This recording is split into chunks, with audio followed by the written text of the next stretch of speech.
आप सभी का आज के इस टॉपिक में स्वागत है और आज हम पढ़ेंगे प्रेपोजिशन के अंतर्गत इन और इनटू का यूज़ और इन विद इन का यूज़। इन दोनों का अर्थ होता है मैं या के अंदर, मैं या के अंदर। और मैं आपको बताना चाहूँगा कि इन और इनटू ये दिखने में तो एक जैसे होते हैं, लेकिन इनका जो यूज है वो दोनों अलग अलग होता है, थोड़ा सा अंतर होता है। अब हम देखेंगे इन और विद इन का कहाँ पर यूज़ किया जाता है और इसका रूल क्या होता है। तो इनका जो यूज होता है वो पहले से अंदर के लिए तथा विदाउट मोशन। जो इनका प्रयोग होता है वो पहले से अंदर की सिचुएशन में होता है, कोई चीज़ पहले से अंदर है। और साथ ही साथ इसमें ये ध्यान रखना है कि इसमें विदाउट मोशन जो सेंटेंसेस होते हैं वो बिना गति विदाउट मोशन वाले होते हैं। और इनटू का जो प्रयोग होता है वो बाद में अंदर जाने के लिए होता है। और इसमें जो सेंटेंसेस बनाए जाते हैं वो मोशन मतलब गति वाले सेंटेंसेस बनाए जाते हैं। ये आपको समझ में आ गया होगा। देखते हैं दूसरा रूल।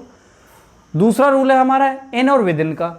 इन और विद इन का इन दोनों का अर्थ होता है मैं या के अंदर, लेकिन इसका जो यूज़ किया जाता है, इनका जो यूज़ किया जाता है वो किसी निर्धारित समय सीमा को पूरा ख़त्म करके आपका काम समाप्त हो जाएगा, ऐसा कंडीशन को दर्शाने के लिए किया जाता है।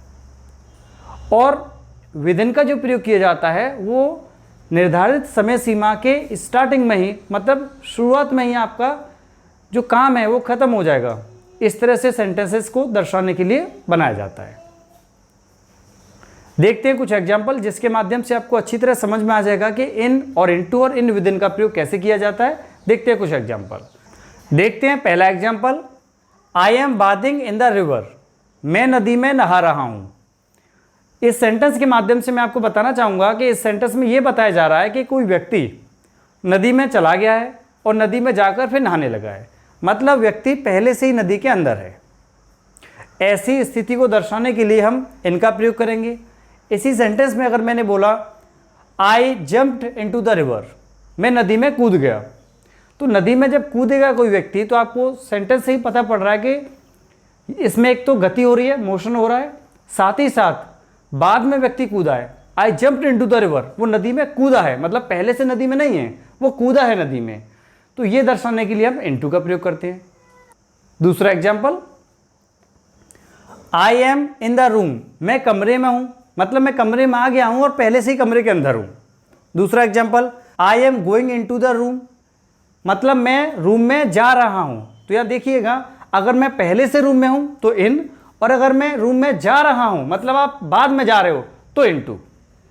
इस तरह से हम इन और इनटू का प्रयोग करते हैं। अब हम देखेंगे इन और विद इन के यूज। इसको हम एग्जाम्पल के माध्यम से अच्छी तरह समझेंगे।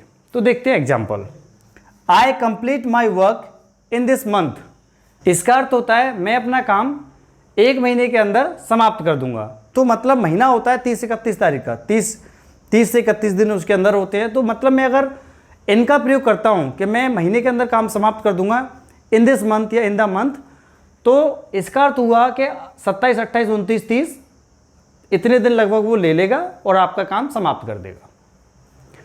और यहीं अगर मैंने इनटू का प्रयोग कर दिया तो इसका मतलब है कि आपको निर्धारित समय सीमा जो दी गई है वो 30 दिन दिया गया है, लेकिन आपने हो सकता है कि 10 दिन में ही काम खत्म कर दिया हो, 8 दिन में ही काम खत्म कर दिया हो।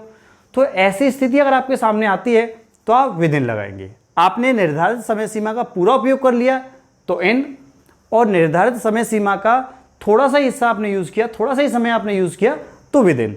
देखते हैं दूसरा example, I complete my work with in this month, मतलब यहाँ पर उसने जो काम खत्म कर दिया है, हो सकता है कि उससे कहा गया हो कि भैया आपको ये काम या घर बनाना है 30 दिन के अंदर, लेकिन उस व्यक्ति ने घर को बना दिया मात्र 10 दिन के अंदर।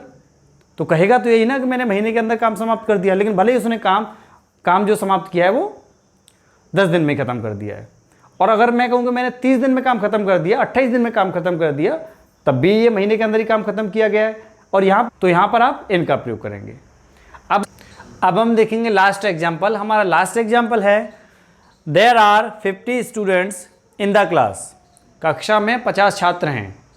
तो इस सेंटेंस में जो छात्र हैं पहले से क्लास के अंदर चले गए हैं और वहाँ पर बैठे हुए हैं। इस तरह का सेंटेंस है ये, इसलिए यहाँ पर इनका प्रयोग किया गया है क्योंकि यहाँ पर छात्र पहले से ही अंदर हैं। उम्मीद है आपको ये सभी सेंटेंसेस अच्छी तरह समझ में आ गए होंगे। अगर आपको कोई भी डाउट होता है तो आप मुझे कमेंट बॉक्स में लिखकर सेंड कर सकते हैं।